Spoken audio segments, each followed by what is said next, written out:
There's a chord sequence that I really like to use, regardless of what key we're in, because I think it's like the saddest two chords you can put together, certainly in a rock kind of way, which is going from this one to, so you're going from to this. What are those chords? So in this key, it's D minor, saddest of all keys, and G minor. So you get, so in Sorrow it does that. The desperation and lies are slowly fading disguise, and words are so you've got that kind of really, really sad feeling on it. And Venom also does that on the chorus, but in a different key. So it's like, fears drag you down to where you've never been so lost. So I found that chord change just makes a really sad feeling. It's really useful to use if you're writing something that has an emotional weight to it. Now, you hear that a lot of. Is that what it is? Yeah, okay, I think cool. So. That's just a good one. Yeah. Because what happens is a lot of bands will often use the pattern where they go from, say, the D to the B flat. It's it usually uses in like a emotional or kind of like that kind of feel. But I find if you then take it down to the even further there, it creates that real sadness. So you've got like, and then I find that to be one of the most emotional kind of chord changes. I learned it from a band called Katatonia off of one of their records, and it with a K. Cat with a K, not with a C. Right. The Swedish goth band Katatonia, and it was when I first heard it and really noticed it. It almost had a physiological response to like, that's so sad. I could physically feel how sad that is. So yeah, I was like, definitely going to use that. That went on the fridge list. Yeah. The bread. What's it? The bread sheet. That went on the bread sheet.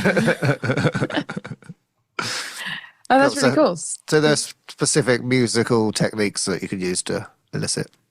Yeah, I found that works for me. Yeah. Cool.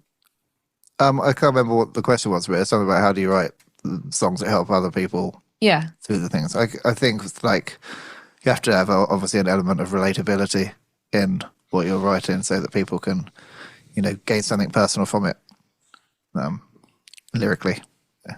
So it can't be too obscure, I guess, because otherwise people won't really know what you've got about. So it has to be a sort of like human, what's the word? Human relatability. But not too. Well, I suppose some songs are very about one specific thing, but I think songs work well when they are relatable for lots of different reasons as well. So if the song is specific but not too specific, because then you can kind of it's not so much about like an actual specific situation, but more so. Even though it is written about a specific situation, it's ambiguous enough that people can apply it to their own lives. And people can do that with stories as well. So sometimes it's a story. About that's what I was thinking. Story, and then you can look at it and you can go, well, I don't experience the exact same thing as in the story, but I know what you're talking about. Human relatability. Condition. That's what I'm trying to think of. Human condition. Yeah, totally. So how do you avoid full collapse?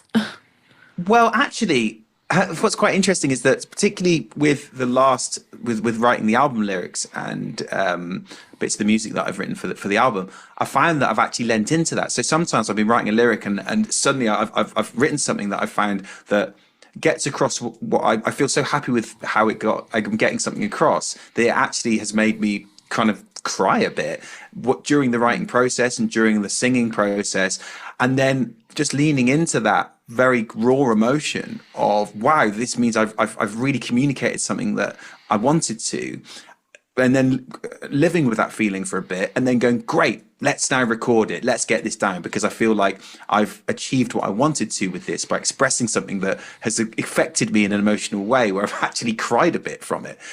So that can actually be quite a useful barometer sometimes of like, yeah, this is getting across for me at least, what I wanted it to, because I'm really feeling this. Yeah, if you can make yourself cry, then you should be able to make other people cry as well.